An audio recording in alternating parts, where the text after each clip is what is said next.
I've done it so long for everything, like 2 years, and now it's going. Now I'm at home. It's not bad.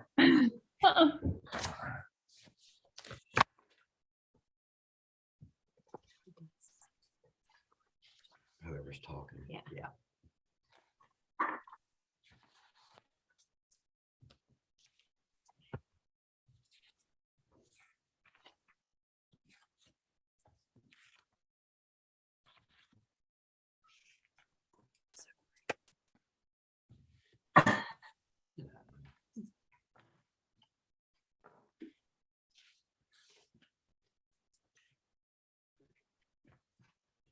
This is not the light feature. It says, Yeah. Yeah.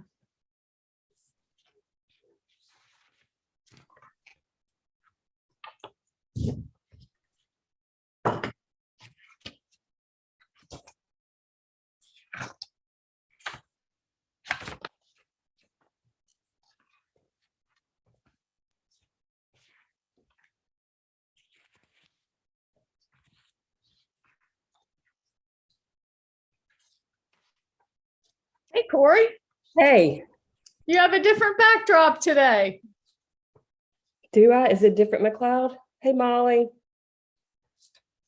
It's still a live oak, but it's not the one big one. It looks like McLeod. Yes. Yeah, the other one's McLeod too, but this is just a different McLeod. Nice. Team spirit.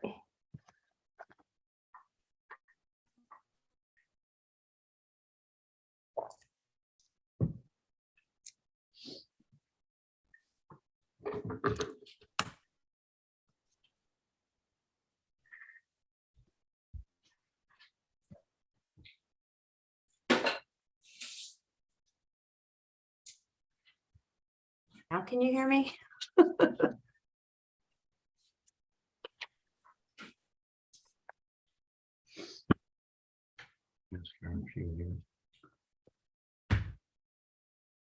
I'm muted now. See, everybody else is muted.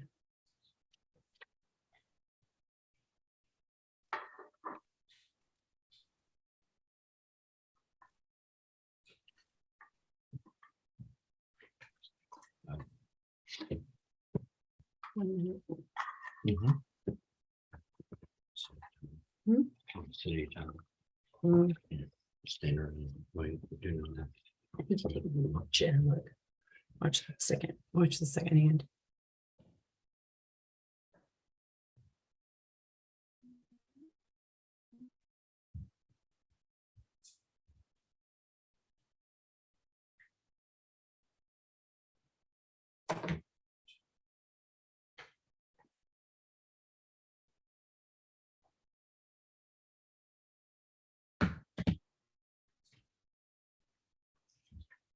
Well, hi, everybody. I have 5 o'clock. At this time, I would like to call to order our meeting.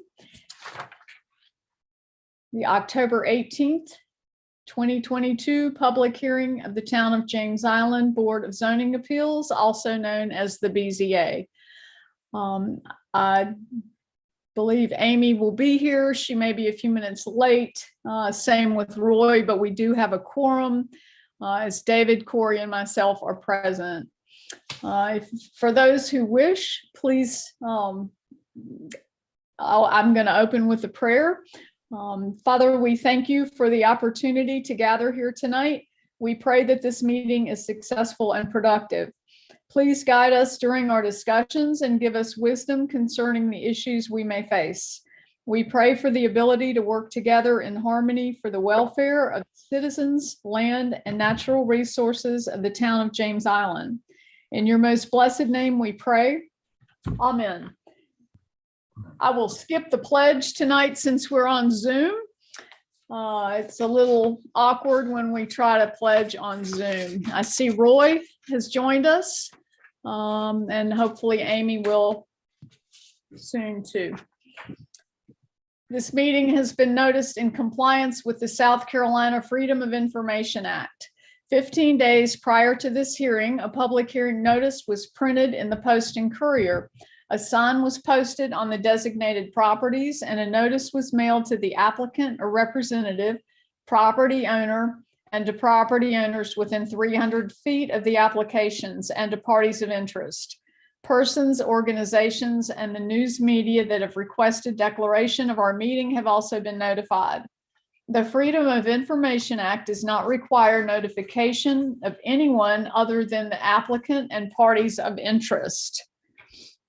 The board members who will hear your case tonight are myself, I am Brooke Lyon, your chairperson, David Savage, your vice chairperson, Roy Smith, Corey Hipp, and hopefully Amy Fabry.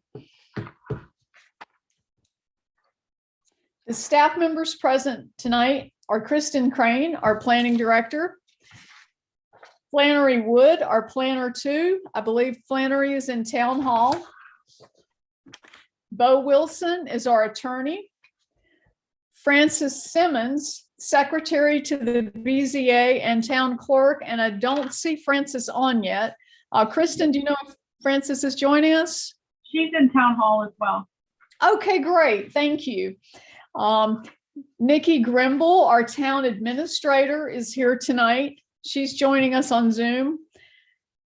And I do not see any other staff members. So thank you all for being here. We will now review the summary from our June 21st, July 19th, and August 16th of 2022 meetings. The minutes from the past 3 meetings were included in your packets. Are there any changes that anyone noted? Okay. May I have a motion to approve the minutes? I'll make the motion to approve. Okay. I was muted. Sorry. I'll make the motion, Corey. Okay. Thank you, Corey. And a second? I'll second. Okay. Thank you. Thank you, Roy. All in favor, say aye. Aye. Aye. Opposed? Okay, the motion carries. Our case rulings and minutes from this and any BZA meeting are available for public review and inspection during normal business hours at Town Hall. I want to give a special thank you to Francis. These minutes were, as you can all see from the packets, at least, I don't know, 10 to 15 pages per meeting. It was a very involved case, and I don't recall in my tenure on BZA having a case that went, there was this intense 3 meetings and that long. So she did a fantastic job and really, really appreciate all her efforts. At this time, I would like to explain to the public the workings of the BZA. The Board of Zoning Appeals is a quasi-judicial body established to interpret and grant relief from the Zoning and Land Development Regulations Ordinance. The Board of Zoning Appeals has jurisdiction over 3 types of cases: appeals, variances, and special exceptions. Special exceptions are an exception issued by the BZA authorizing a particular use in a specified location within a zoning district, upon demonstrating that such use complies with all the conditions and standards specified by the Town of James Island Zoning and Land Development Regulations Ordinance. Variances may be granted when strict application of the zoning ordinance would cause an unnecessary hardship. This board's actions must be based on specific standards as contained in the South Carolina Local Government Planning Enabling Act of 1994 and the Town of James Island Zoning and Land Development Regulations Ordinance. A simple majority vote of the quorum present is required to grant a variance and a special exception. It must be understood that the rules of your neighborhood or subdivision are binding, and we can take no action that will negate their jurisdiction over your property. Our purpose tonight is for interested parties to be heard in order to assist the board in gathering evidence pertinent to each case. If the members of the BZA feel the need for further information to clarify a case, the board has the authority to subpoena witnesses. In addition to your testimony, our board has been presented written information submitted by the staff of the applicant or their agent for each case. This information is now considered to be evidence and is entered into the permanent record of this body. It is assumed that it is complete, true, and accurate. Also, we have been presented data assembled by the staff for the purpose of clarifying the location and the effect on surrounding property. Our board is empowered to approve with conditions, or to deny your request. We are also authorized to defer a case should there be a need to obtain additional information. If a board's request is disapproved and they wish to appeal the decision of this board concerning their case, appeals must be addressed to the circuit court.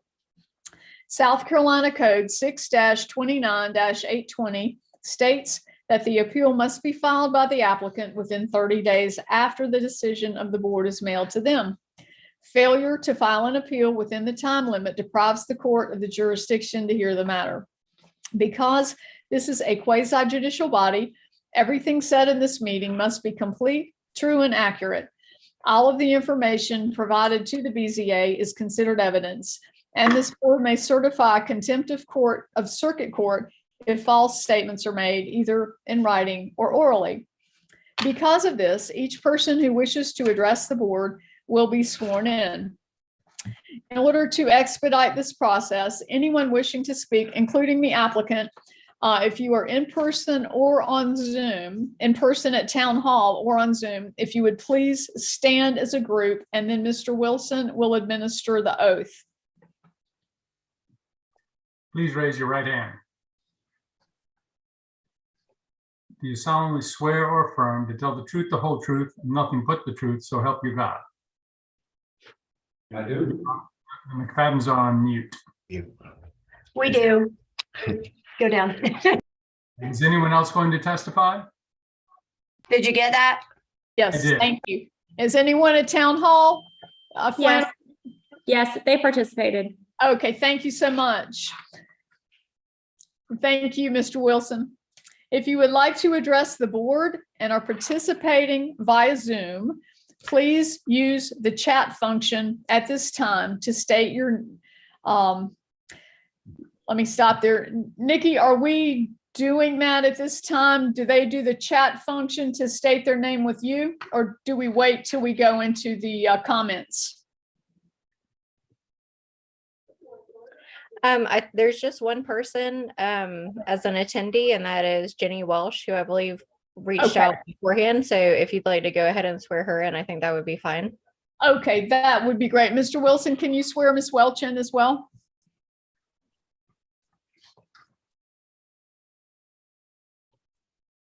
So she is not in Town Hall? She is on Zoom,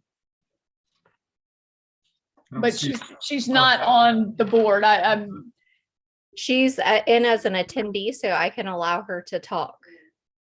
I want to turn this one up and start that one. Can she hear me? There she is. Ms. Welch, Yes. now I see. This is Bo Wilson. Thank you. Do you solemnly swear to tell the truth, the whole truth, and nothing but the truth, so help you God? I do. Thank you. You are sworn. great. Thank you, Mr. Wilson, and thank you, Ms. Welch. I shall now call each case by file number. Staff will present facts pertinent to the case with unlimited time. I will then call the applicant to address the case, limited to 10 minutes. The applicant shall please state their name and current address for the record before presenting testimony. I will then ask for all those speaking in support of the case that are present in Town Hall to stand up one by one, state their name and address for the record, and they are limited to 2 minutes each. I will then ask for anyone wishing to speak in support who are on Zoom to please wait until their name is called to speak. I will then ask for all those speaking in opposition that are presented at Town Hall to do the same, and I will follow the same procedure for those on Zoom who wish to speak in opposition. The applicant will then have a chance to reply to any opposition, limited to 2 minutes, and then the BZA will make a motion to close the case to the public. Finally, the BZA will make a motion concerning the application, stating findings of fact and conclusions of law. Tonight, we will hear one special exception request and one variance request. These requests must meet all of the criteria in the ordinance. We will now hear case number BZAS-9-22-026. And if our planning director, Kristen Crane, will take it away. I'm ready.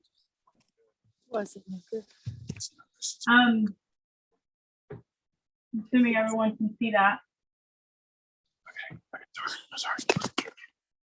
The applicants, Mr. Sean Humphrey and Ms. Molly McFadden, are requesting a special exception to establish indoor recreation, axe throwing, and an established shopping center in the community commercial zoning district and in the commercial core of the Folly Road Corridor Overlay Zoning District and 915 Folly Road, Suite F. This suite previously operated as a thrift store and currently shares a mixed-use shopping center with a medical office, a nail salon, a barber shop, a gym, a coin-operated laundry, a tobacconist, a liquor store, restaurants, and a financial service and loan office. The adjacent properties to the north and south are Zone CC, and to the west are parcels in the low-density suburban residential district, which is RSL, and the adjacent parcels to the east are in the general office zoning district. Other uses within 300 feet of the subject property include a bank, service stations with gas, gasoline, drugstore, professional offices, a social club, an office complex, fast food and general restaurants, a retail donation center, a school, and single-family residential uses. So here's their floor plan. As the applicant's letter of intent states, the purpose and intent of this company is to open a recreational axe throwing business. I think it will be very well received by all James Islanders. The Town of James Island Zoning and Land Development Regulations Ordinance, Section 153.093. Uses that require special exception include vehicle storage, boat, RV storage, bar or lounge, consumer vehicle repair, fast food restaurant, gasoline, service stations with or without convenience stores, indoor recreation and entertainment and vehicle service. I'll just go through some pictures. The close up of Suite S. This is the shopping center. Sonic and Walgreens.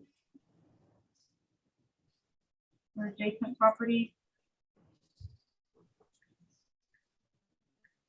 Holly Road.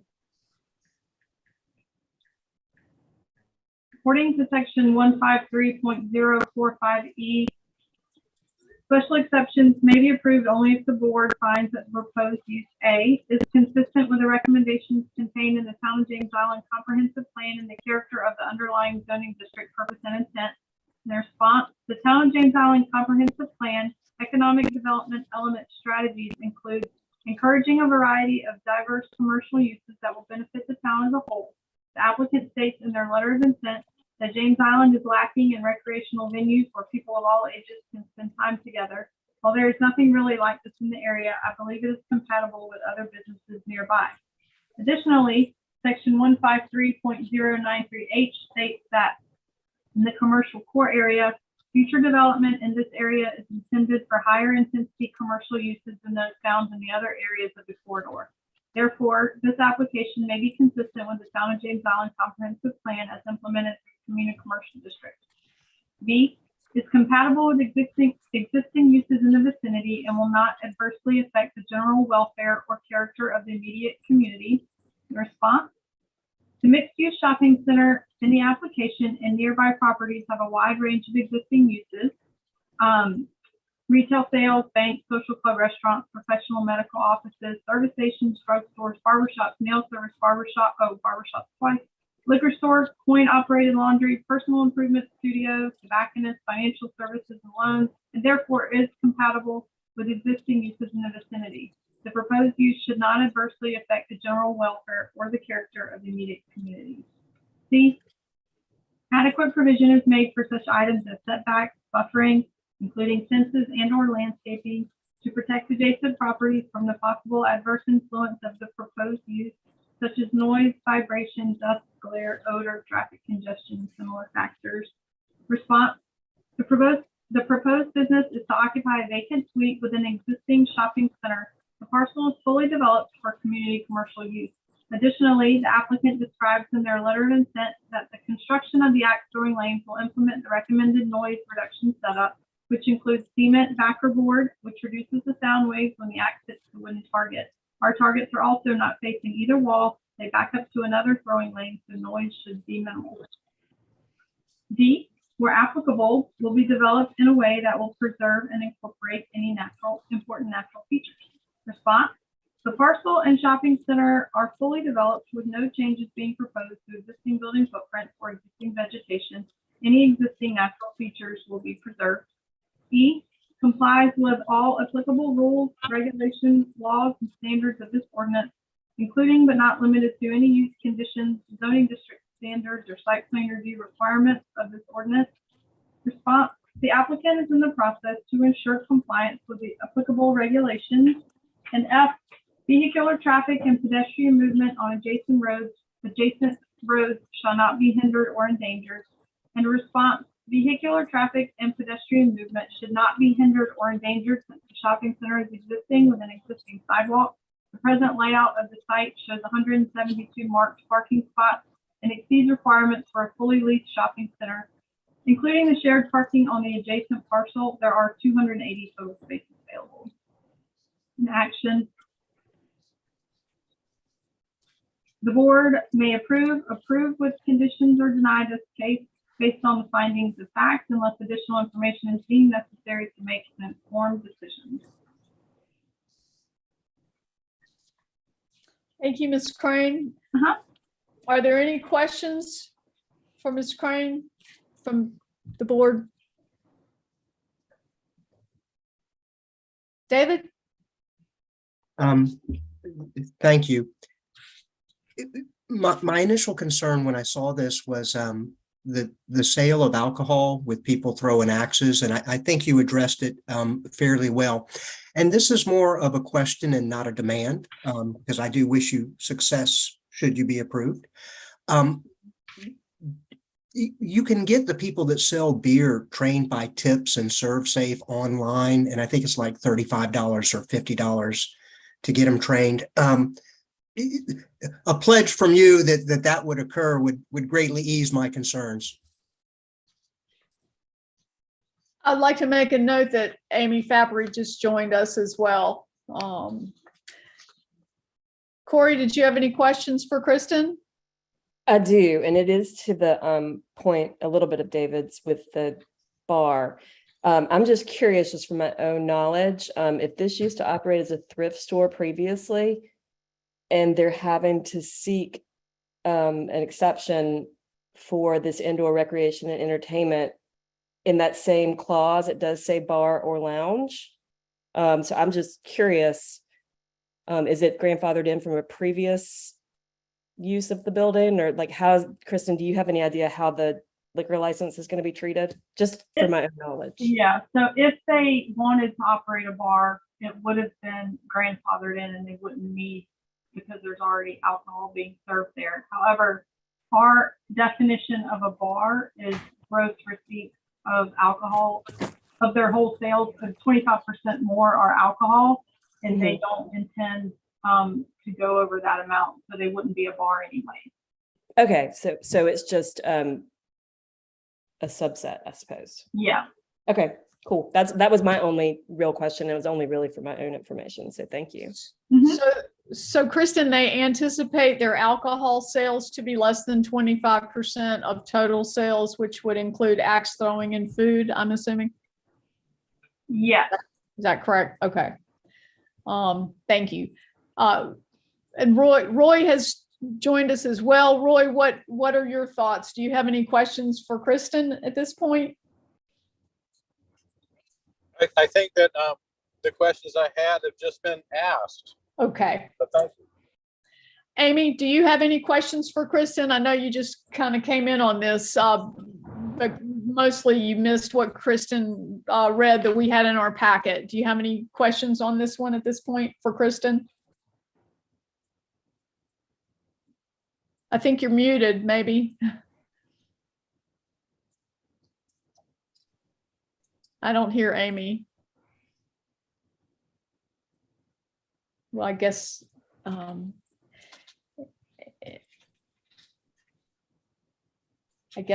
any other questions for Kristen? Yeah. Looks like she logged off. She might be trying to log back on. Okay. Okay. Maybe it's a technological difficulty. There's Amy again. Can we hear you, Amy?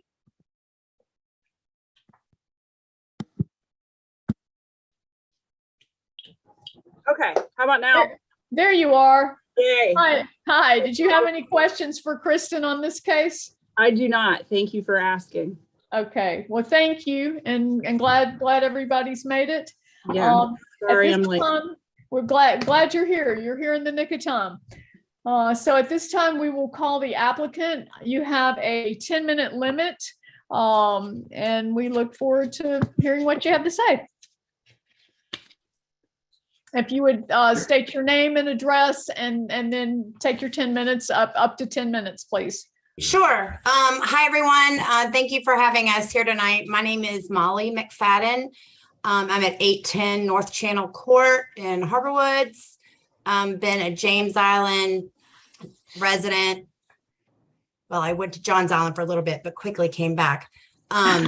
First moved to James Island in 2002, and just love the island. So I am a corporate accountant by trade, and I am going to continue to do my job, but I've always wanted to own my own business.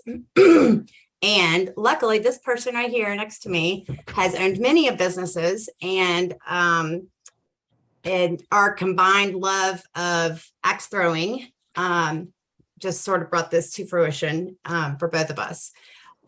We looked and looked and looked for probably 6 months for a location, and we were steered to West Ashley, and I was dead set on wanting to be on James Island because I think this would be such a great, fun thing for families to do.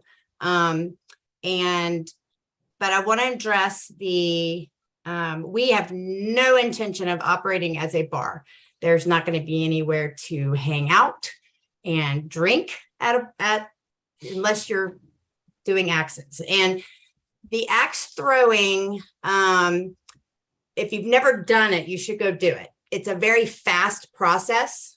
You throw an axe, then whoever you're with throws an axe, and then it's your turn to throw an axe again.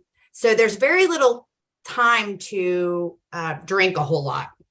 I would say on average, most people maybe will have one, maybe two drinks while they're there. We have, yeah, we have 1 hour reservations. You can book up to 2 hours. We're also going to be, doing corporate. We have a lot of interest in corporate team building. So we're going to be doing some of that too. We wanted, the alcohol is really to just make it a, part of an experience. You're going to, come hang out, throw some axes, just like if you were going to play pool or, and the axes, there's a very, very, almost no record of any accidents with them because we have training for every participant when they walk in the door.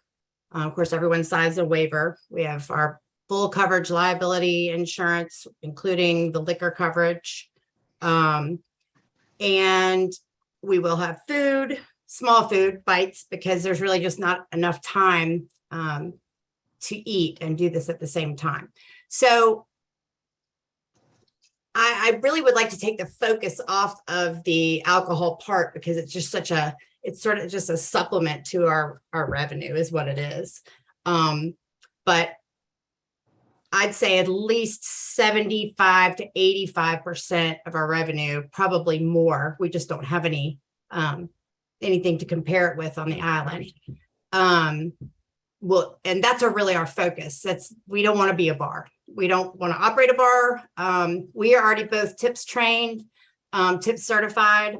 Anyone that's going to be working, whether they're serving alcohol or not, is going to be tips trained so they can recognize if someone walks in. If someone walks in and they've been drinking elsewhere, and we can tell that they will not be throwing axes.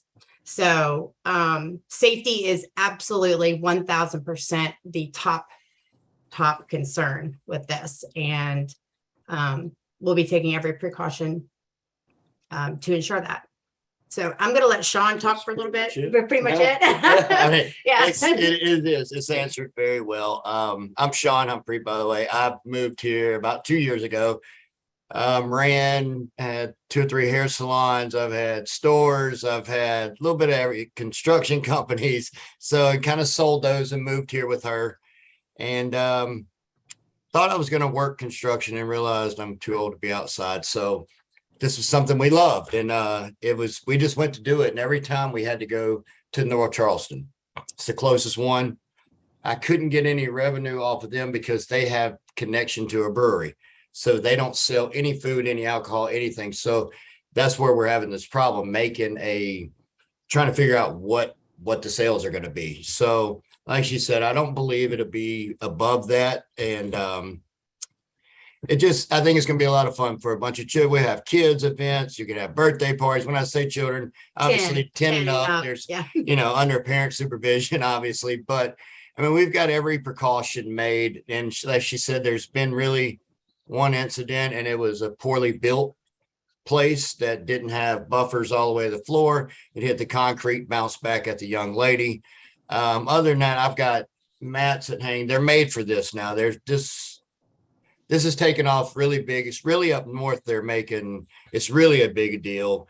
Here, we're just looking at it for recreation and fun. Give this island something more to do than just go to the restaurant or go sit at a bar. You can bring your kids here and you can have fun. So she's explained everything else. So that's pretty much it. We don't have the skating rink anymore. We got to have something to do other than go play pool, which, and there's just not a whole lot to do that's cost, that doesn't cost an arm and a leg. Very affordable. Yeah. To go out and the whole family can come. And I'm super excited about it. And I hope that you all will be too. And I think we're good. That's it. Yeah. Thank you for your time. Thank you. Thank you both. This time I'll open it up to board members for questions for the applicant. Corey, would you like to start? Yeah, I'm just curious. I'm fascinated. So are y'all going to have lessons? No, when you come in, so you're booked for an hour. On our booking app, it's an hour and 15 minutes. So you get there 15 minutes early. And I'll walk you through and you sign your waivers and stuff. And then everyone has to come through. I show you how to throw the axe and how to position it, what not to do. And it's such it sounds so difficult. The axes are made to make 3 or 4 rotations and stick. Only way you mess up is how you throw your wrist. As long as you don't follow the axe like a bad putt in a golf, where a guy chases a bad putt, or you shoot the pool ball and you chase it. You've got to let it hit, let it fall. So I go over all these ground rules, do all this. And then the whole time I will be walking around watching what people are doing wrong as far as not having a good time, because there's nothing worse. I've seen when we went, our young man banging them off the walls all day and everybody else is sticking it. So my job is going to be to walk around and show them exactly what they're doing wrong. And so no, there won't be lessons, but there is a 15-minute tutorial before you ever touch anything. So I'll just piggyback on that. It can be so frustrating when you start, but once you get it, like I'm really good. I'm much better, much better than him at it. Yes. But we were up at the Trucktown Axe a couple of months ago, and these people next to us were just the girls. The guys, everybody was just getting frustrated because they couldn't get the axe to stick, which is it's just frustrating. And we kept waiting for like someone to come around and go, hey, would you like some tips or whatever on how to throw?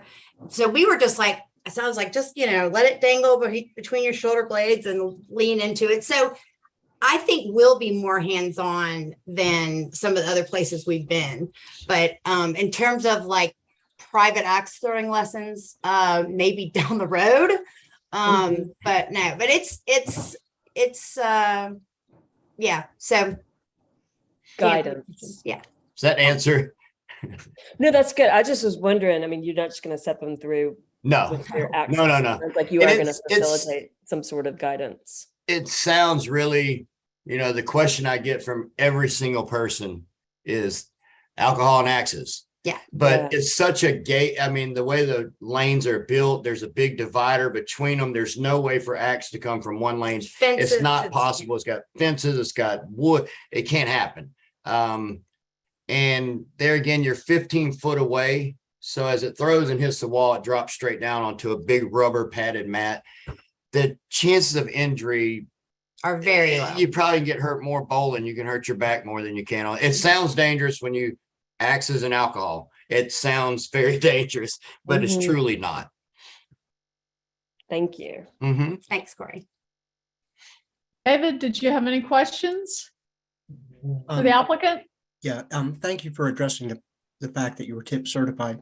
I wasn't really worried about people in there getting hurt with the axes. What I was worried about is when you have the sale of alcohol and people leave your facility. That's typically where it was geared.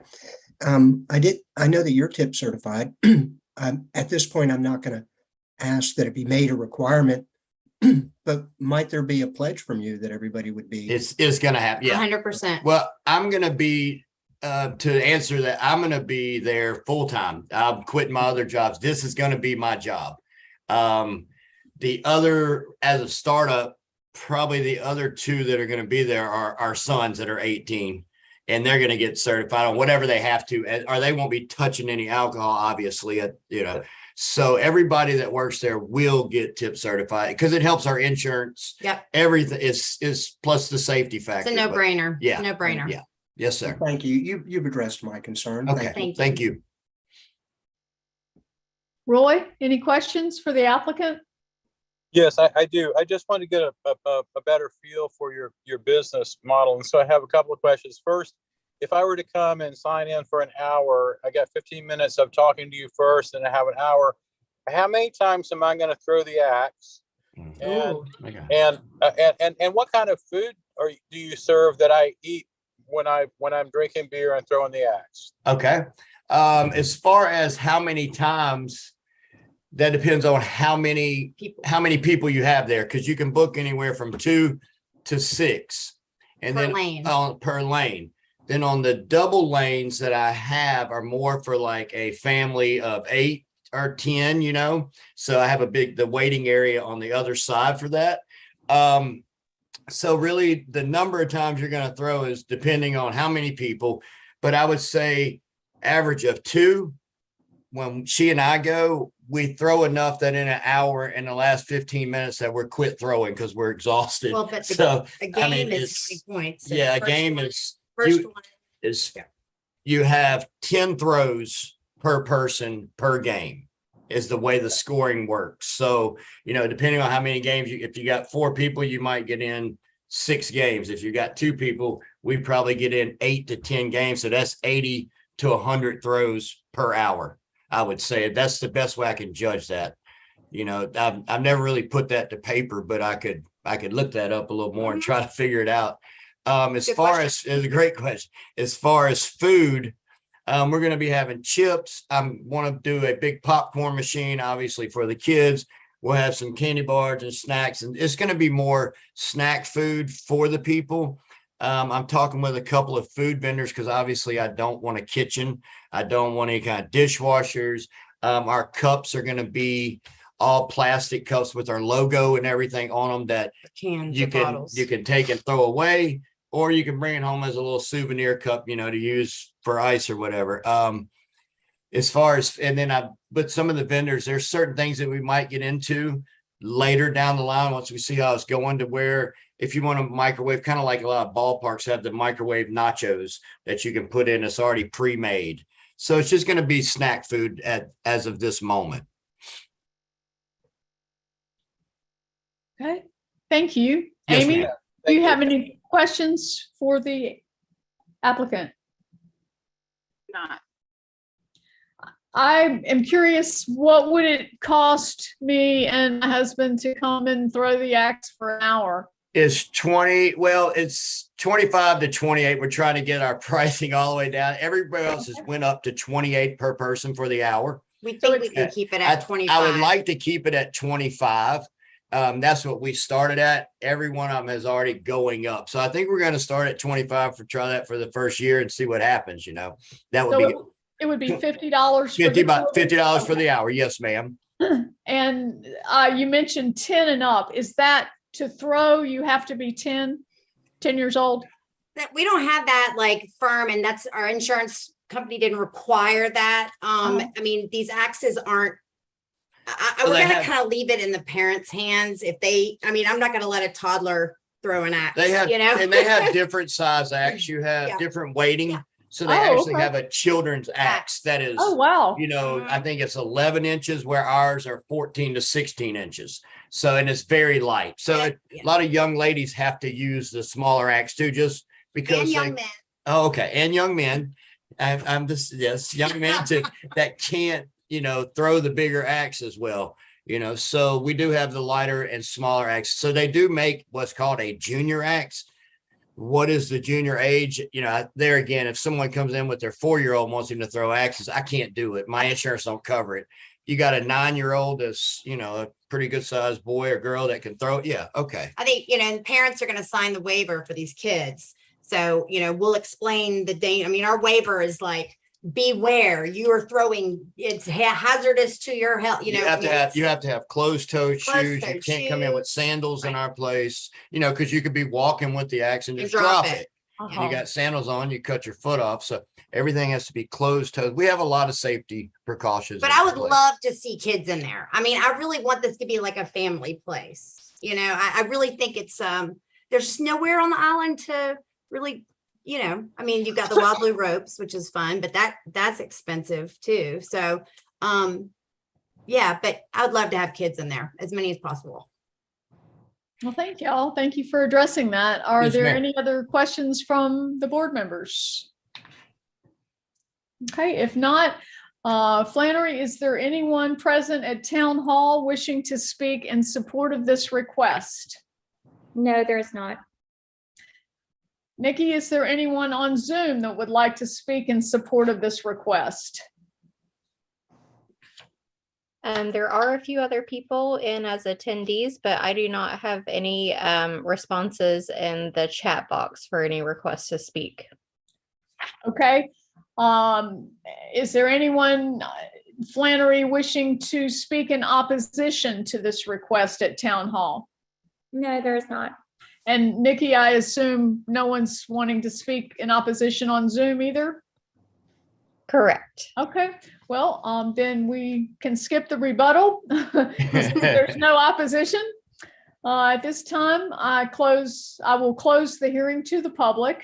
I will make a motion to approve the case for discussion. Is there a second?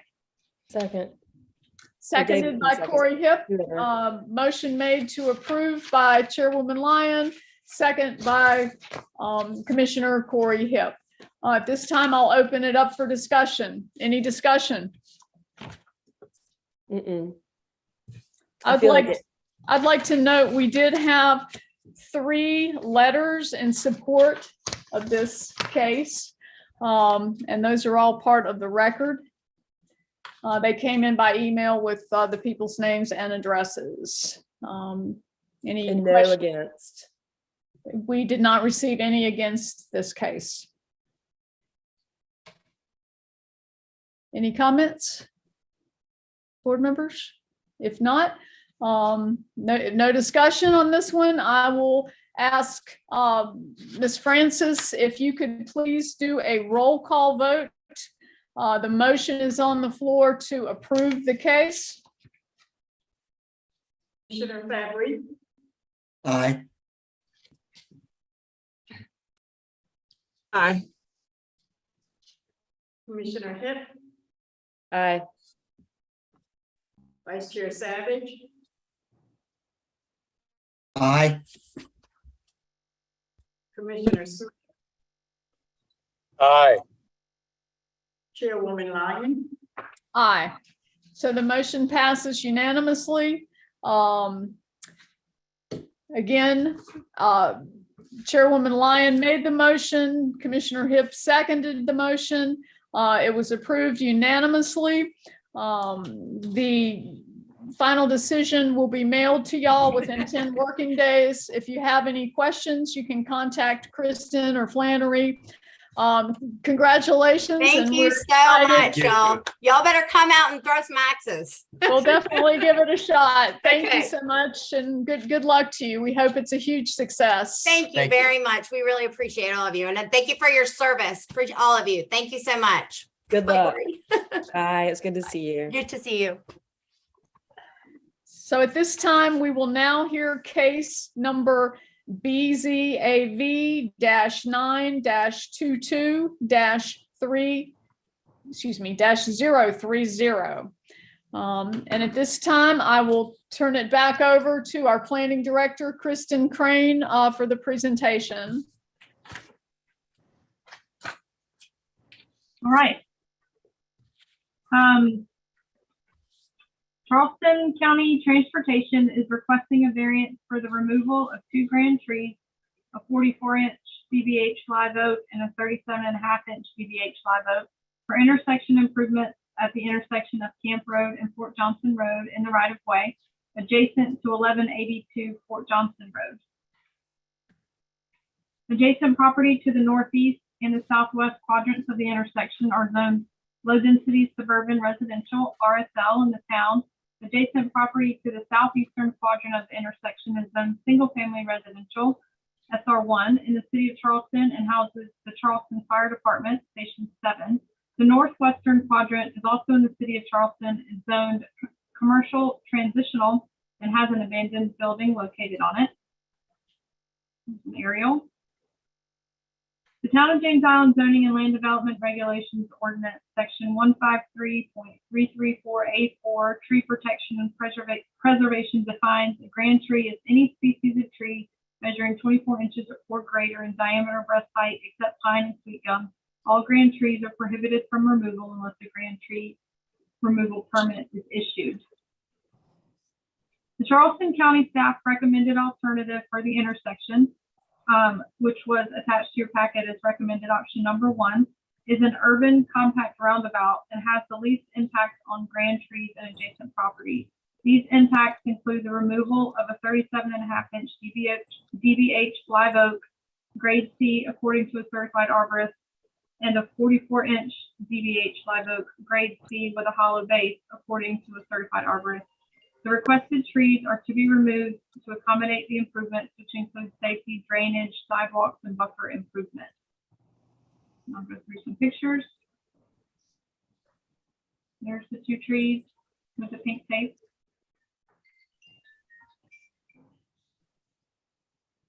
There's the intersection currently. Adjacent property. Camp Road. According to section 153.049F, the board has the authority to hear and decide appeals for zoning variance when strict application of the provisions of this ordinance would result in unnecessary hardship. A zoning variance may be granted in an individual case of unnecessary hardship if the board makes and explains in writing the following findings. A, there are extraordinary and exceptional conditions pertaining to the particular piece of property. Response, there may be extraordinary and exceptional conditions pertaining to this project area due to the large number of trees that currently line the right-of-way and the many utilities within the project area causing conflicts and obstructions according to the applicant's letter of intent. The letter of intent also explains the grand trees proposed for removal are in the existing FCDOT right-of-way and the proximity of the grand trees is very close to the edge of pavement. B, these conditions do not generally apply to other property in the vicinity. Response, other properties are within the project limits. However, these conditions do not apply anywhere else in the vicinity, and any healthy grand trees in the area will not be impacted by the project or the installation of the drainage structures required. Additionally, the letter of intent explains that many efforts have been taken to minimize the impact of all the grand trees. C, because of these conditions, the application of this ordinance to the particular piece of property would effectively prohibit or unreasonably restrict the utilization of the property. In response, the application of this ordinance, specifically section 153.334 required tree protection may not restrict the utilization of the property as it currently is being used. However, it will effectively prohibit the implementation of the construction project for safer roads and better traffic circulation, as well as a safer pedestrian crossing, and to aid in drainage and flooding, as the letter of intent explains. D, the authorization of a variance will not be a substantial detriment to adjacent property or to the public good, and the character of the zoning district will not be harmed by granting of the variance. Response, the authorization of this variance will not be a detriment to adjacent property or to the public good because the removal of the 2 grand trees will allow safer and better traffic circulation at the intersection, according to the applicant. The character of the zoning district will not be harmed by the granting of the variance. And E, the Board of Zoning Appeals shall not grant a variance, the effect of which would be to allow the establishment of a use not otherwise permitted in the zoning district, to extend physically a non-conforming use of land, or to change the zoning district boundary shown on the official zoning map. Response, the variance does not allow a use that is not permitted in the zoning district, nor does it extend physically a non-conforming use of land or change the zoning district boundary. And F, the need for the variance is not the result of the applicant's own actions. Response, the need for the variance is not the result of the applicant's own actions because the size and location of grand trees are existing site conditions as previously stated. Additionally, the need for the variance, as the letter of intent explains and previously stated, is to allow safer and better traffic circulation at the intersection. G, granting of the variance does not substantially conflict with the comprehensive plan or the purposes of this ordinance. In response, the variance may not conflict with the comprehensive plan, specifically the transportation element needs of mitigating the impacts of a changing population on the existing transportation system, with a strategy to ensure that roads are constructed in a way that promotes safe vehicle passage and pedestrian bicycle use and provides sufficient drainage, and to work with the appropriate agencies to investigate how to improve roads within the town. Action. The board may approve with conditions, or deny this case based on the findings of fact, unless additional information is deemed necessary to make an informed decision. In the event the board decides to approve the application, the board should consider the following conditions. Number 1, prior to obtaining a zoning permit for the proposed site improvements, the applicant and owner shall install tree barricades around the protected trees on the property as described in 153.334 of the ordinance throughout the duration of construction. Number 2, prior to obtaining a zoning permit for the proposed site improvements, the applicant or owner shall provide documentation that the protected trees in the project area have been pruned and fertilized as recommended by a certified arborist in order to mitigate potential damage to the trees caused by construction. And number 3, the applicant or owner shall mitigate the removal of the grand trees by submitting a mitigation plan to the zoning administrator as described in section 153.334E2 of the ordinance. Thank you, Ms. Crane. This time, I'd like to know if anyone has questions for staff, for Ms. Crane. Who would like to start? I do. And again, and this is just for my own information, and Bo may need to answer it. Several times the applicant indicates SCDOT right of way. They make a point to say that a couple times. Could this be like an eminent domain situation? I'm not really sure I understand law completely, but could they come back to us and overturn what we think or what we say and do eminent domain? That makes sense what I'm asking. Is not the tree already within the right of way? Yeah, that's what I'm saying. It is in the right of way. So why do they even have to come to us? I guess is what I'm asking. Oh. Could they not just come and say, we have the right of way to cut this tree down because this is in the right of way of our transportation? Our ordinances protect trees no matter where they might be. Okay. Whether they're owned by us, the county in the right of way, or in your backyard. Okay, cool. Thank you. I'm sorry if that was a little bit convoluted to get into the question, but thank you. From what I understand, if it's a DOT project, then they would be able to remove the trees. But since it's a county project, then they would need the variances. But I don't know about eminent domain and I'm not sure about where we go from there.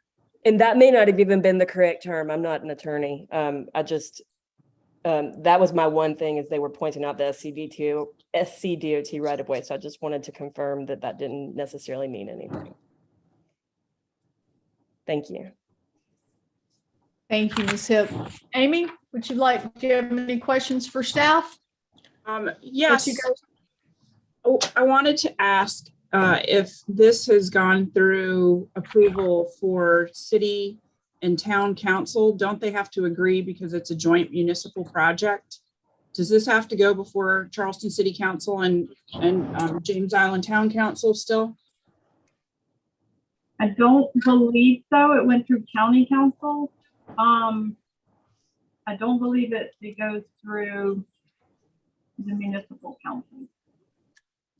Because the reason why I asked that is like the Harbor View Road project, the Fort Johnson sidewalks, Camp and Folly Road, those were all had to go through the entire municipal approval process. So I'm wondering, since 2 lots that are on the corner are city and 2 are in the town of James Island, if it would be the same thing. And that hasn't happened yet, because I looked online and couldn't find anything. Amy, this is something that was just brought to my attention right before the meeting began. So Okay. I am looking into it with both. Okay. I just want to ask that question if we get to where we're going to put conditions on it, that we know if there's still steps to take before tree removal. Thank you. Thank you, Amy. David, have you any questions for staff? No questions? Okay, Roy?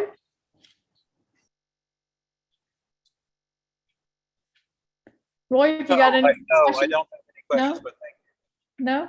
Okay. Well, then at this time, if there's no other questions for staff, I don't have any either. I will call the applicant. There is a 10-minute time limit. And if you would please state your name, address, and proceed. Hi. Hi. How is everyone? My name is Keene McLaughlin. I'm a landscape architect with ESP and Associates, part of the development team for this project, and also John Martin, who's project manager with Charleston County. Not that it's needed, but my address is 1539 Chandler, just right down the road in James Island. So I've been there about 15 years or so. There's really 5 major points I'd like to hit on this project as we look at it. I think the design team, the engineers, the development team has done a good job with the design options. The tree health has been taken into consideration. The drainage requirements and infrastructure that we're looking at, the road alignment options, and also safety. So to just hit on each one of those very, very quickly. Design options. The design team actually looked at 3 different potential alignment options. The first one, which was intersection, looked at the removal of 16 grand trees, and we knew immediately that that was not going to work. Went back to the drawing board, came up with a right-of-way that showed a traffic circle with a dedicated right-hand turn that took down 5 grand trees, and we still thought we could do better, so we came up with the urban compact roundabout, which only takes out 2 trees. So from that perspective, I think we've really done our homework and tried to minimize the impact overall. The 2 grand trees that we are removing, they've been graded C by the arborist. Honestly, I think that's kind of a generous grade. We were out on site, we looked at the trees, they're full of vine. One has a hollow center. The canopies are very bad. They've just never been really taken care of, trimmed or maintained over the years, and very close to the road, scarred, damaged, and just not very good trees overall. The third option or issue that I'd like to hit on is the required drainage infrastructure. There's not a whole lot we can do about this. There are engineering requirements that are needed, required, maintained, desired by DOT We have to put pipe in the ground. There's really no other way around it. When we're doing curb and gutter, we have to have catch basins. We have to retain and hold the water that's coming off the pervious pavement. We are increasing the amount of pavement on site. So that is just a fact of the engineering that we're doing in order to put pipe in the ground. Again, we've gone through aspects to try to avoid it and minimize it, and I think we have with just the two. We've also looked at some road realignment issues and where the circle is on the current intersection. You know, can we go further one way towards the firehouse, down towards Stone Post, left to right or up or down? And I think we've played with that enough to get it right. Any other direction, pushing it one way or the other, just expands the scope of the project, left, right, north, south, east, west. And it would actually take away more right of way than what we really want to do. Yeah, thank you, John. Yeah, right away from that. Yeah, minimizing the right of way from private property owners, and that's not something that county's in the business to do. And then I think last and most important is safety. This has been a bad intersection for years. Everybody knows it. Anybody who's drive this road, tries to make a left-hand turn from Camp on Fort Johnson, you're basically taking your life into your hands. We have accident reports ad nauseum about all the issues that have happened. So I think, you know, when we look at this traffic circle is desperately needed. I think the team has done a fantastic job of minimizing the destruction, the removal of 2 grand trees. I think that's something to be admired because we started with 16 and we're down to 2. So with that said, the 2 that do get taken out, there will be mitigation for that. So there's an opportunity really to come back and put in some new nicer canopy trees that will really grow and thrive at this intersection, and even some ornamental trees, add some color to that. That's about all I've got to say. I know we're here for questions. I know John's an engineer. I'm a landscape architect. I think we've got the right guys behind the microphone here. So if there's any other questions or any other comments that we want to make, we're happy to answer them. Okay. Well, thank you so much, Mr. McLaughlin. Are there any questions for the applicant from board members who would like to start?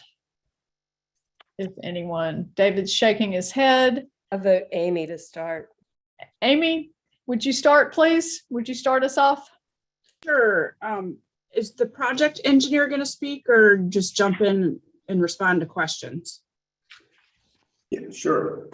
I mean, yeah. either one. I want to give you the opportunity to speak if you have something to add to the presentation. Well, one thing I could add, I know at the beginning, there were some questions for town staff about the DOT right of way. It is Camp Road and Fort Johnson are both state roads. So we're having to do the project based on state guidelines and requirements.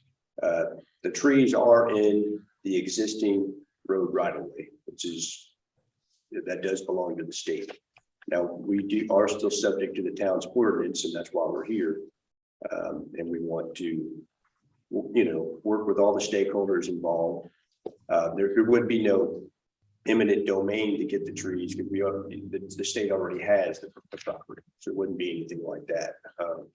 It would just be a matter of just going through the process to get the project permitted, which is really what we're doing. And there was another question about whether the project had been in front of county council and the city of Charleston's council. Now, it's definitely been in front of county council. I wouldn't be here because they have already approved resources for us to do the project and funding. There was a sales tax fund referendum in 2016 to fund this project and a number of other projects here on James Island, including the intersection at Secessionville and Riverland Drive project. So this project, we've been working on it for 5 years now. We still have to get permitting through the city and through DOT, which we're starting those processes now, but we have to have a full design to submit to them.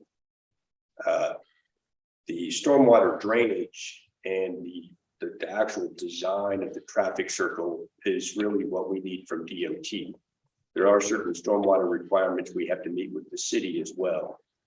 And we also still have to go through the process of obtaining some of the right of way that we will need for the project, because that traffic circle you saw, the conceptual there, some of that property is still private property. So we still have some ways to go to make this project a reality. The trees that we're trying to get permitting to remove, that they wouldn't be removed until construction began. So it's not like we would get the permit and then we'd remove them next week or something. That's not what would happen. So I hope that clears some of that up. Yes, and I would just wanted to, I'm the one that asked the question about the municipal agreements. And just so you're aware that with these projects that on James Island, we're fortunate enough to have 3 people who govern over the island, 3 entities that govern the island. So we have to involve everybody. So the city and the town, as well as the county, all have to sing kumbaya and agree on everything, as I'm sure you're aware. So that was my question, if that had happened yet. But since you brought up stormwater and reading the reports, just basically your justification for removing these trees is the stormwater plan. So what I wanted to ask specifically about the stormwater plan is that I noticed that it said it complied with the City of Charleston 2013 stormwater regulations. And they just did an entire reboot, as the county did as well, on their stormwater regulations, so that now there's the 2020 stormwater plan. Why is this not in compliance with the 2020 regulation that went into effect, I think in June of 2020? It was adopted by the city. That stormwater analysis was done mainly in 2019 before that came out. So when we apply for permitting with the city, we'll probably have to revise and update a few things, but I don't think it's going to change substantially as far as the drainage portion of it. But if there's anything we need to update to meet any new requirements that have happened since then, we'll do that for sure. And maybe even with DOT, because their requirements change almost every year for some kind of change. Right now, the project is in review with DOT. We're hoping to get final approval from them soon. And that generally drives a lot of what happens with the city. Once we generally want to get an approved design from DOT before going to the city, since it's ultimately their road. You say the city, or do you mean the town? The city of Charleston, because they're going to be the MS4 for this project. So they'll be the ones that'll have to give us a stormwater permit. But Amy's question also was coming before town council as well as city council. You've already been before county council. I think I just wondered if. Really, I'm not sure if there's going to be any kind of a maintenance agreement on anything that we might do that I'm not aware of with the city. But generally, what we'll do is we'll apply for a permit from the city. And I'm not sure what the city's process is with the county council looking at all the various permits that their permitting division approves, but I'm sure they have some say in what happens. But we'll go in front of their design review committee, and all of these things they communicate to their city council. But I don't think we're going to be going formally in front of their council for approval, but we go through their permitting process, which I guess has their tacit approval. But we get approved permit from the city, we're good to go. Thank you. Amy, I didn't mean to jump in the middle of your questions. I just wanted some clarification. Yeah. Please continue. The other question I had is, if you were both at the site recently or today, that you said, if you almost directly across the street from these trees are 2 that have been dominioned. And so I was wondering if I don't understand the stormwater plan. So if you could walk me through why we couldn't somehow adjust things so that the trees on the other side that were pruned by Dominion, which I believe on the chart are a D and not a C. I believe they're a D, if I'm reading your chart correctly. It's not possible to shift things or put the junction boxes on the other side of the street or further up the street to save the trees that are on the road. Well, we're going to have to put drainage on both sides of the road. And we have to keep all the drainage in the project footprint. And the way we have the catch basins or the boxes spaced, that's based on guidelines that we're following through SCDOT, how they're spaced. And the only way it sounds, because I've heard the same question, it sounds as if it's being asked that we realign the road to shift it away from those trees. And that would be, I just don't know if that would be feasible. It wouldn't be a significant shift away from those trees to go on the other side of the road and move the road over. And we'd have to do it all the way down Camp Road for quite a ways to keep it, the road safe and straight and meeting the requirements the DOT has. I'm not even sure we could get a permit for that. And we did have to take it right away from all those property owners on the other side of the road and move the road over toward their home. I just don't know if that would be, unfortunately, a feasible option for us to pursue. Wouldn't you be moving sidewalk? Because right now the sidewalk runs on that side of the street. Well, we would, if we moved the road over, we'd have to move everything. If I'm understanding the question right, maybe I'm misunderstanding, but let me try and rephrase. Have you talked to, and I think the answer is going to be no, because you said you're early in the permitting process. Is it possible to get a variance from what DOT would ask you to do that would make it possible to move those boxes where you could save those trees? Well, we could increase the scope of the project maybe, but we'd still have to put storm drainage in even if we move the boxes. And that's really the problem, because those pipes are going to come so close to those root zones that you would have to move everything over away from those trees, a good distance away from the root, because the roots spread out pretty far around the tree. I'm not an arborist, but I'm assuming you probably have to be at least 10 to 15 feet away from the trunk of the tree to really be able to put the pipe near the tree and avoid it without harming it.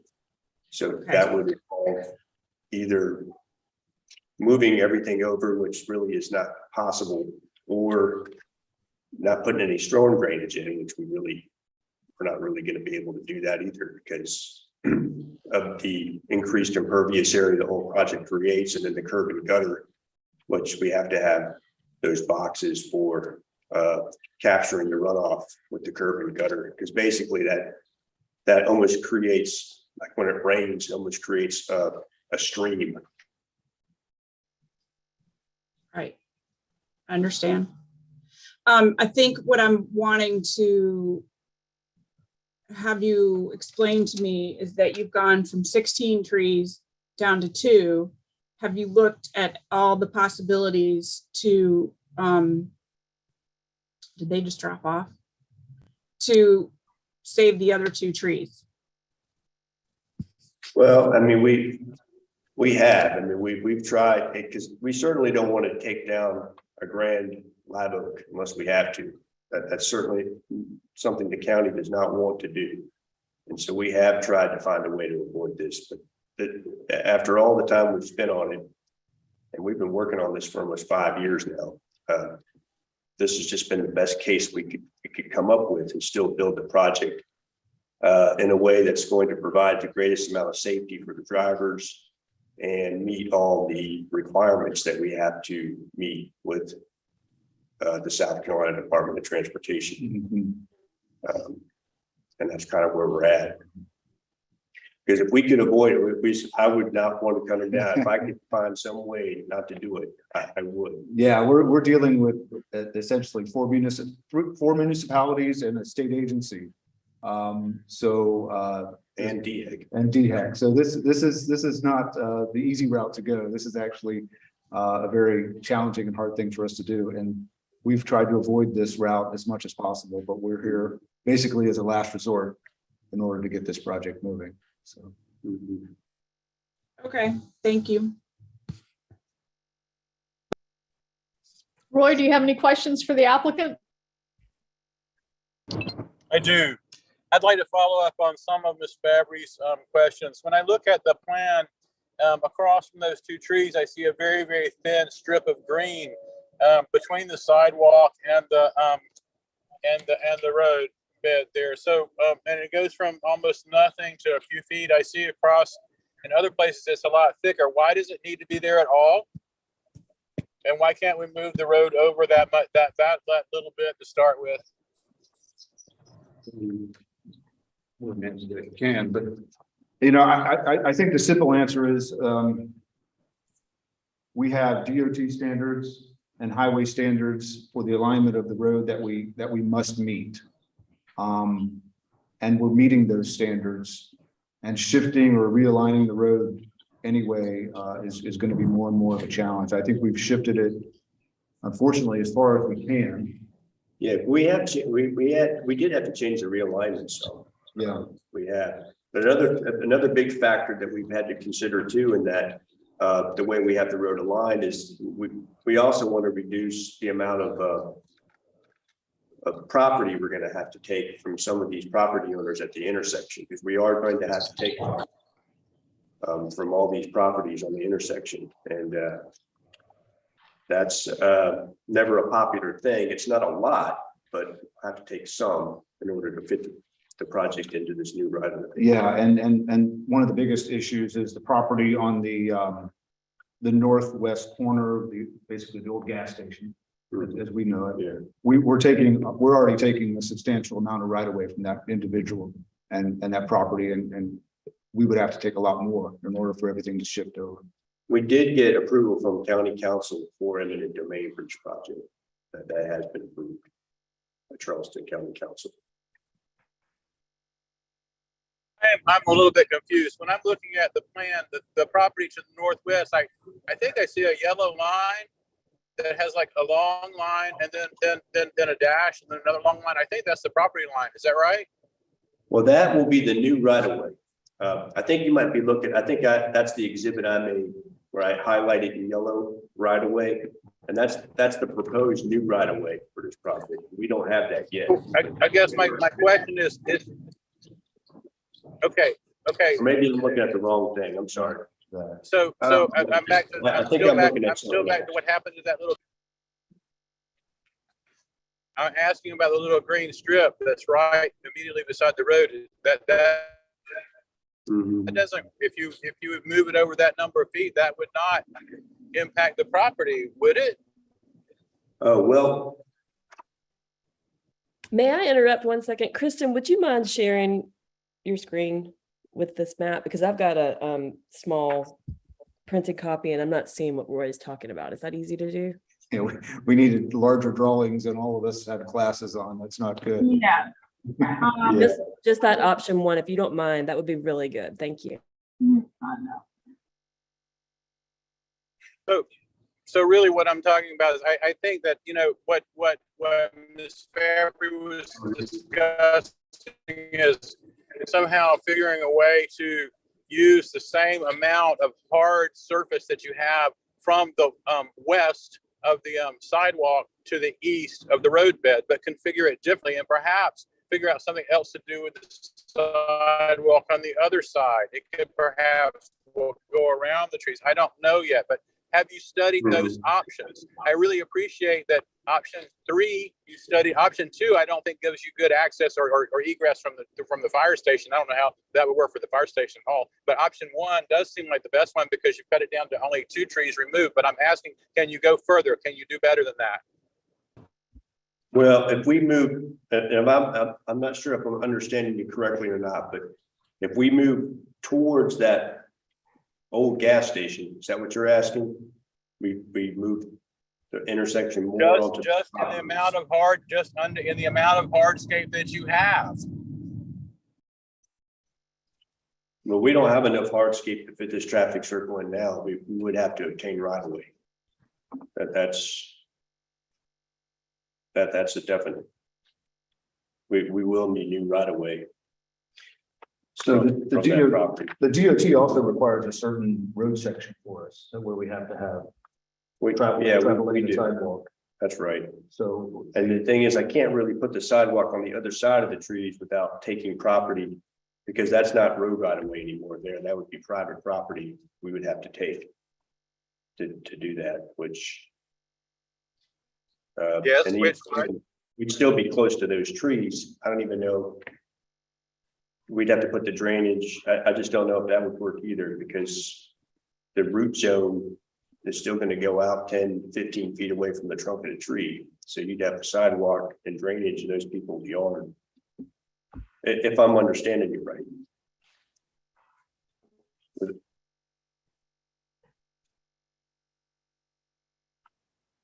Are variances available or not? I'd have to make sure I understood what you mean by a variance, like a variance to whatever standard it is that's holding you back from keeping those trees alive.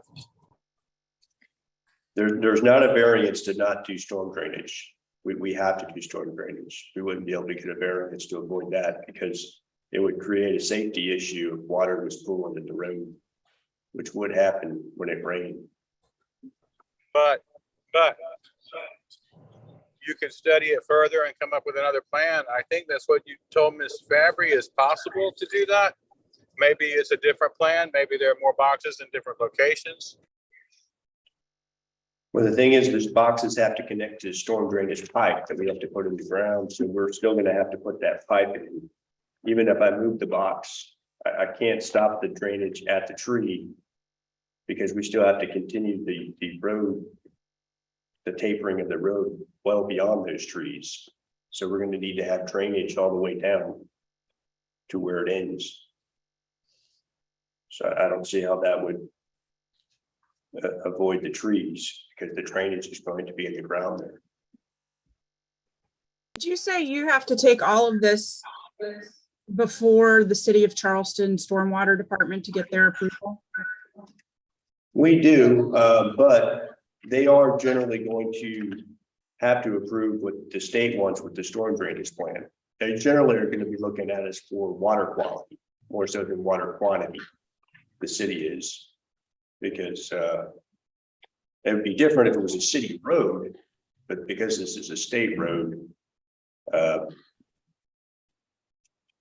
they'll be accepting what the state wants for the quantity portion of stormwater management. yeah. And the state's very particular when it comes to drainage on public right of ways.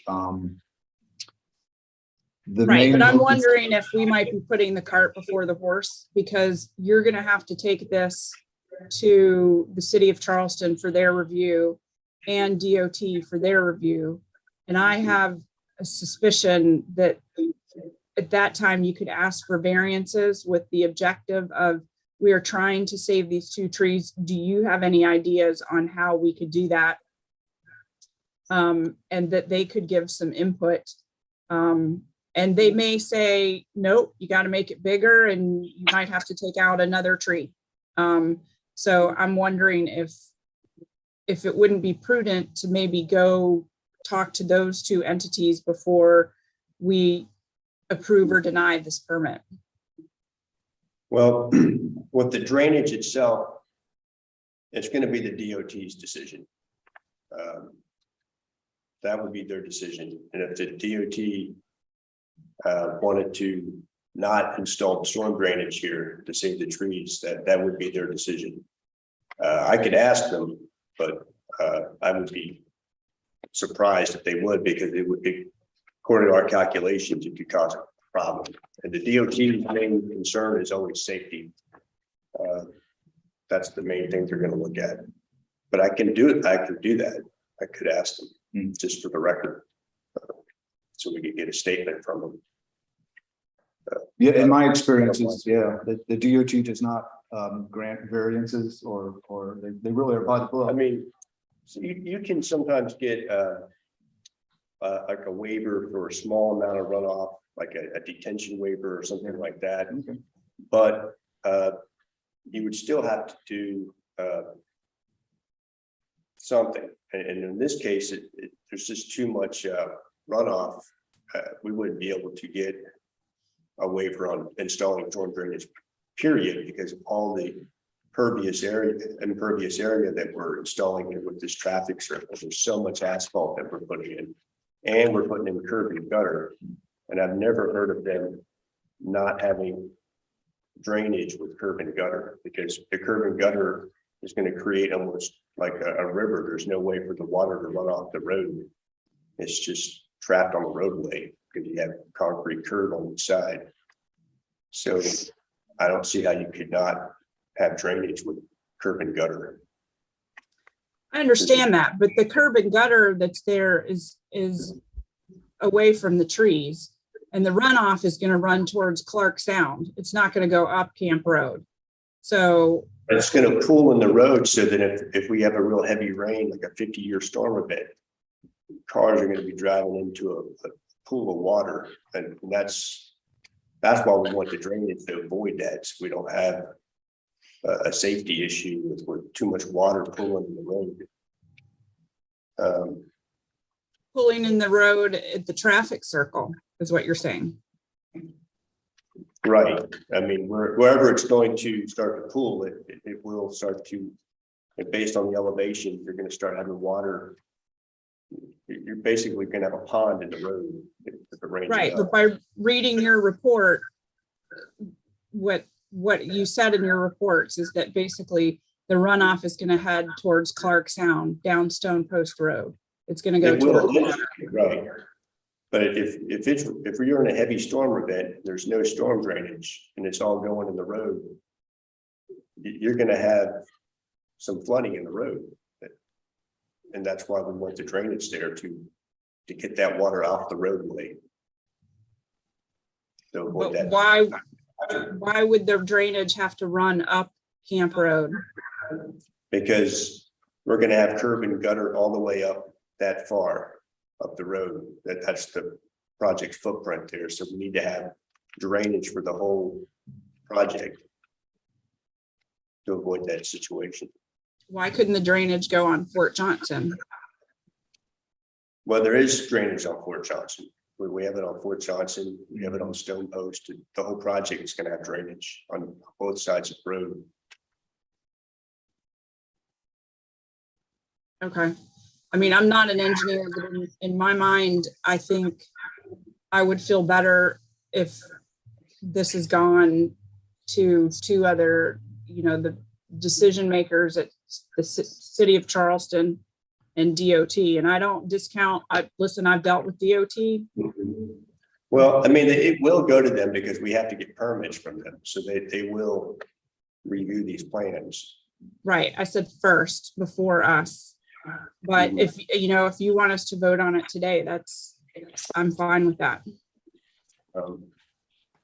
But I mean, if you wanted, I could ask DOT if they would consider waiving the drainage requirement just to get something for the record from them. And I'm willing to do that. I could ask that question. But they're going to review these plans because, well, DOT is already actively reviewing them now. And after we get their approval, then we'll send it to the city for the MS4 permit. Yeah, so if you're in the middle of review with them, if you would ask them if they would take a look at that and see if there's a way to leave the trees there. And I'm sure that you will make a wholehearted effort at trying to explain that you're working towards trying to save one or two of these trees in order to accommodate and still comply with DOT regulations. No, absolutely. Yeah, I would do that.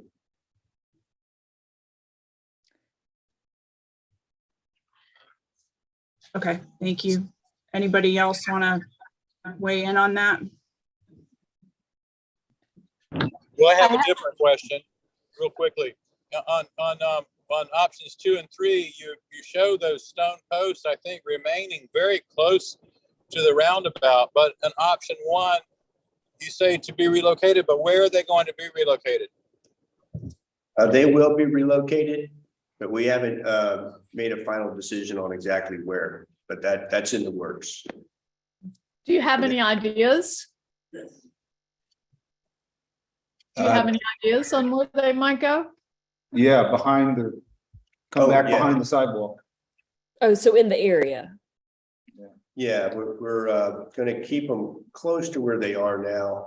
We're just trying to figure out the best spot in that area for them.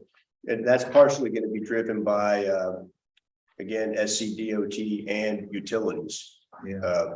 We want to find a place that's going to make sense for safety and avoiding impacts to utilities in the area. There's a lot of utilities we have to relocate for this project. That's another challenge with this project. It's all the utilities. There's a lot of them. And unfortunately, most of the utilities are on the south side of. Well, so it sounds like, is it possible that they might not be relocated where they are if there are all these problems? Yeah, because you really don't have it figured out yet in this plan. And I'd like to really know where they are because there's a great historic significance to those stone posts. Well, they definitely will be relocated. And we have a monthly meeting with all the utility companies every month. So we do have a plan in the works, and we do have an idea where things are going to be relocated. But, you know, the design is not completed yet, but it's getting there. And this is the process we do with every road project we have. We do coordinate with utility companies, and we do get them to move because they have to. They're in the state's right of way. You know, they will move, but we want to coordinate that with them in a way that's fair to them and keeps the project moving along. But we do have that. That's in process. I have a question for Mr. Martin. Mr. Martin, if you are willing to go to the DOT and request a variance for the stormwater and we were to defer any motion or vote tonight on the meeting, how much time would you need? A month, 2 months? What is your thoughts as far as coming back with that information? Or longer, less? What? I'm pretty sure I could get a response from DOT in a month. I don't think it would take them longer than a month to respond to me. Our next meeting is November 15th. And, you know, certainly we're available to meet the third Tuesday of every month. I just wanted to throw that out there, just kind of reading the room here where this seems to be going when we get to that point. So thank you for answering that. And I guess that's something you could work out with Ms. Crane if things do go in that direction. Any other questions for the applicant from board members? Corey, did you have anything else? No, I think Amy and Roy did a good job. Yeah, I have one. David? Thank you. Gentlemen, these stone posts that you're going to relocate, are they the ones that have been recently reconstructed because they've already been knocked down by cars a number of times? Yes, these are the ones that are out there existing now that we're going to relocate. Yeah, the ones that are presently a safety issue? Well, the reason why we had to relocate them is because when we redesigned that intersection, they would actually be in the road. So we'd have to put them back. And they're already being hit now, aren't they?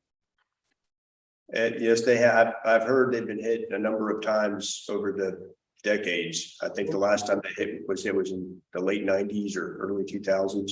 Well, I think it's sooner than that. Mr. McAuliffe, they've been knocked down within the last 2 years, haven't they?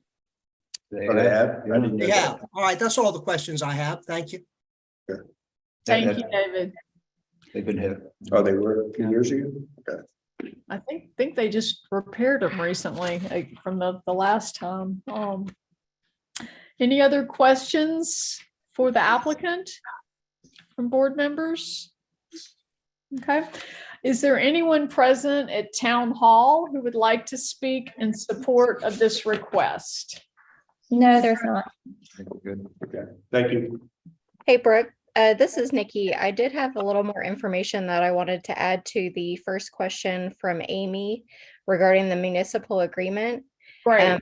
I was able to gather a little more information, but the county they will be reaching out to us a little bit further in the process, most likely after all of these permit and stormwater design issues are settled out.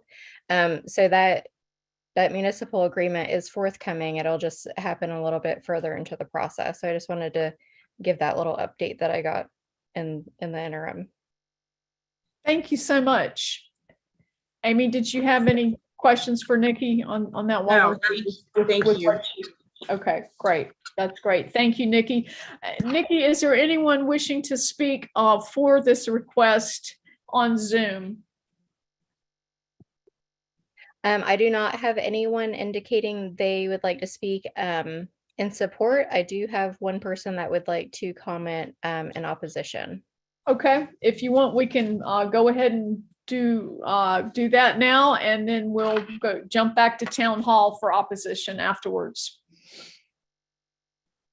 If you would like to promote the person who would like to speak against on Zoom. Hello, can y'all hear me? Yes. Okay. Hi, my name is Jenny Welch, and my address is 1163 East and West Road. Over the last few weeks, I have been trying to explore creative ways to save the 2 trees without impacting the overall project. I met with Councilwoman Honeycutt, and we came up with a plan that we hoped would be an easier solution. A slight shift in the roadbed west, providing room for the drainage. I also talked with the project manager many times, and he kindly answered many of my questions and offered me many reasons why some of them wouldn't work. I really do appreciate the time and help he provided me over the last few weeks. On Friday, I asked for the stormwater drainage plans from the county. I consulted with a private engineer, and we came up with a few other ideas that I hope can be fully explored. I included those ideas in my written comment that I submitted earlier today. Many of those ideas have already been discussed. The only one that hasn't been discussed yet necessarily was just wondering if they could place the drain pipes underneath the roadbed, since the utilities seem to be mostly on the western side of the road to begin with. I'm not sure what's involved with that, but it was just kind of a thought I had. Hopefully the county will have thoughtful responses to these questions. And if they don't, hopefully they will go to SCDOT to see if any of those ideas are doable without affecting the project overall. I've lived here my whole life and travel through this intersection daily. I do understand that the intersection can be made safer, and the county is trying to do that. However, I feel it's so important to explore all the avenues to save these grand trees because they also help with our stormwater control and drainage.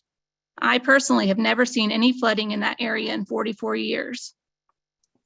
I just hope we can achieve safer intersections and roadways and save what is so special about James Island, our live oaks. Thank you. Thank you, Ms. Welch. And anyone else in opposition on Zoom? Nikki? I think you just said one. Yes, I don't have any other hands raised, so I'm going to assume that's a no. Okay. And Flannery, anyone at town hall wishing to speak in opposition to this request? No.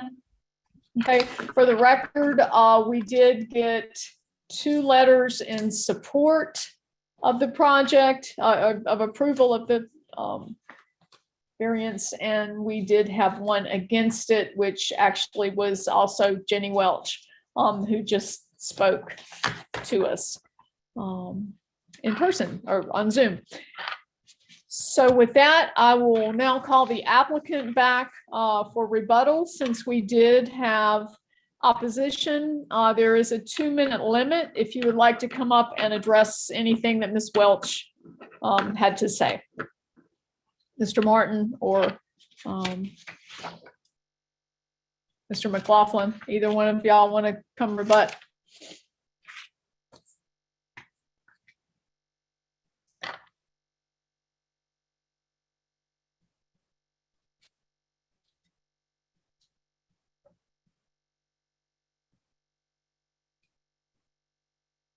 There we go. Can you hear me now? Yes, thank you. All right. Yeah, Flannery stepped out, so we had to run our machine for a little bit there. Oh, well, you did a good job.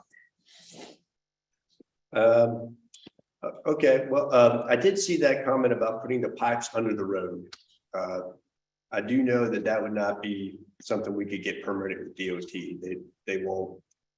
And we can do a cross line to cross the street, but they're not going to put pipes going up and down the road, under the road. And that's for maintenance reasons, because if there's a problem, you'd have to shut the whole road down and remove the asphalt to get to the pipe. And that's not something that the DOT would do. Their maintenance teams, that would cost a lot more taxpayer money to fix something. That's really the main. I know some of the other things that were said, we've already kind of talked about, and I did agree to ask DOT about any reconsideration they would do on the storm drainage plan, which I will do. I think that's. Yeah, I think that's it. The DOT is pretty stringent about stormwater drainage and infrastructure. John has offered the pertinent thing to do is to go back to DOT and see if there's any flexibility on their part.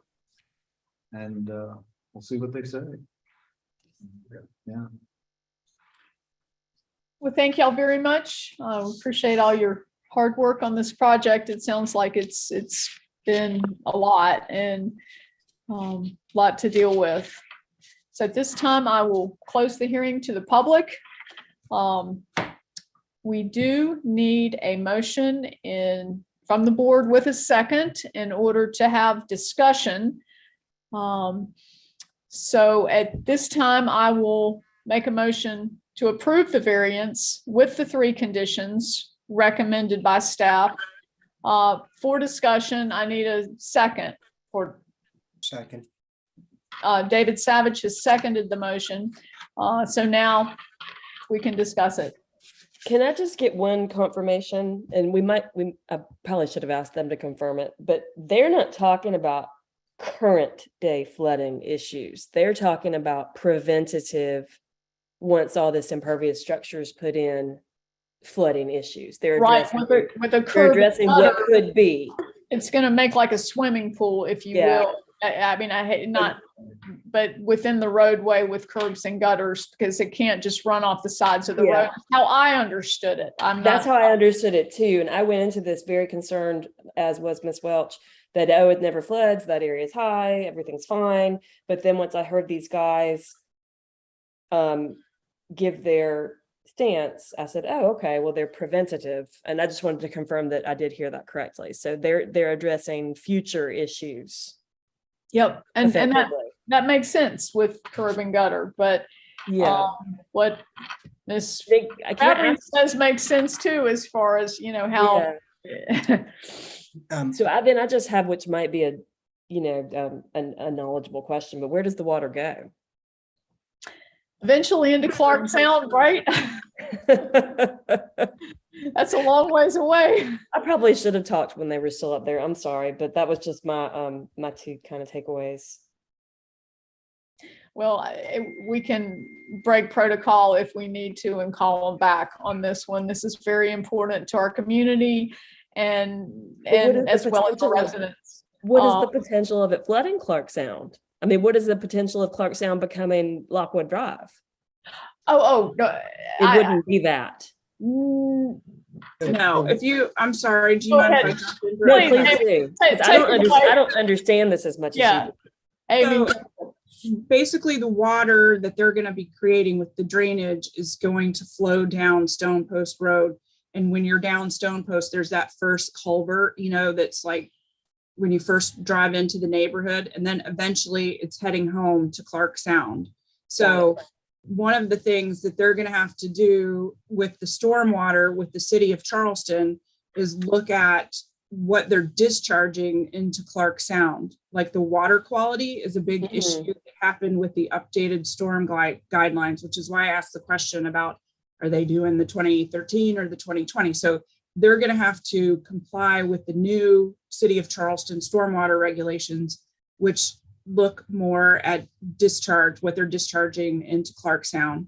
Mhm. I think they may have, the city may have a lot of other considerations for this plan. And that's why I'm worried that, like, if we say yes, even if we say yes with conditions, that by the time they go through or complete the DOT review and then go through the City of Charleston review, there may be other issues. They may say we need to take down the trees across the street too. So then they'd have to come back to us to hear that again. And I would be really not happy about that. So I'd rather just rip the Band-Aid off all at once, if that's the direction that we're heading, is the Yeah, reason but they're why. in a catch-22. Right. Because Charleston will say, well, why are we going to spend time considering this if it's just going to go back to James Island? Now, if I may talk about cutting the chase, it looks like you got a consensus from these guys that they'll go back and see if they get a variance. If I'm reading the room, everybody's going to want to say, why don't we get the answer to that question and then we revisit it? If I'm not mistaken, because I'm willing to go forward, and I personally think they meet the criteria because safety always outweighs 2 C grade trees. And I think Mr. Walter's letter, we can all agree to that. This is a dangerous intersection. At night, how many times are you driving back home from Walmart and you see a bicyclist come out and you just can't? Well, even in the day. Yeah, and you can't see them. So it's a safety issue. Amy, you got good questions. So that we cover all of our bases, let's take them up on their offer. Go see if you can get that variance. And then that way, our decision, if it's based on safety, we're not subject to criticism by, well, we didn't explore all opportunities. Because I think Miss Jenny Welch is right. We should explore that. I agree with you, Corey. I think Miss Welch misunderstood not seeing flooding historically with what you may see now. I live right next to the camp and Fort Johnson traffic circle. And so I understand when you're, like Brooke said, when you're building these curbs right here. And Corey, I promise you that runoff from that one area probably will not flood Clark Sound. I know. But Amy's right. They're concerned about the quality of what's going there. You know, the fertilizer on everybody's yards, the pesticides and everything else. But if we're heading that we want to take them up on their offer, let's just go ahead and make a motion and vote on that. We'll come back in a month. Okay. And then we'll see what they say. Not trying to ramrod anything, but if that's the consensus of where we're going. It sounds like it is. I'm good with that. How about everybody else? I'm kind of in David's boat. I mean, if we can do the due diligence and lay out all the. Bo just popped up. What are we doing right or wrong, Bo? You still have a motion on the floor. Yeah. That's all. So you have to deal with that motion before you get to David's. That right. Technically. I just wanted to see whether or not we are all on the same page or not. Yeah. Well, Bo, we don't necessarily want to deny the motion because then they can't come back for a year, right? You can rescind your motion. I'm sorry? You could do one of 3 things. You could defer, that's your call. You could say, you could phrase it one way or the other. We approve, basically, contingent on a good faith attempt and failure to secure waiver by the DOT. Or you could phrase it as we disapprove, contingent on denial by the DOT of the stormwater waiver, in which case we approve. So I think we just like to defer it. Well, there you go. That's the easier one. Right. I think that's what we did with. So you could probably withdraw your motion. Okay. Well, then I'll withdraw my motion, and I'm assuming David will withdraw his second since he's for this. So I will make a new motion to defer the case and generally state it until the applicant can get the information regarding a waiver from DOT with the drainage. Is that suit everybody? I can firm it up a little bit better, but are we nodding our heads, everybody? Is that okay? Amy? I like it. Amy, are you good? Okay, so I'll change, I withdrew my original motion that was seconded by David to approve with the 3 conditions. I will now make the motion to defer the variance to allow the applicant to make a good faith effort with DOT to potentially relocate or change the drainage in order to save the trees, one or two of the trees. Is Did they that, say they were going to ask for a variance? yes? Yeah. Yeah, I think that language should probably, Amy, and you might be able to articulate what that request for a variance is. Yeah, So that the motion is precise. consult with the DOT to request a variance on the project to allow a reduction in drainage to save the trees. I think everybody understands that. Right. Okay, and we want to make it so Francis can get it in the minutes. So the motion on the floor is to defer the case so the applicant can consult with SCDOT to request a variance to allow a reduction in drainage in order to preserve the trees. Okay, is there a second? I'll second. Okay. Any discussion? If not, Ms. Francis, would you take a roll call vote, please? Commissioner Fabry, Aye. Commissioner Hip, Aye. Vice Chair Savage, Aye. Commissioner Smith, Aye. Chairwoman Lyon. Aye. So the motion passes unanimously. Additional business. We do have a meeting next month. It is scheduled, as always, the third Tuesday of the month, November the 15th at 5 o'clock.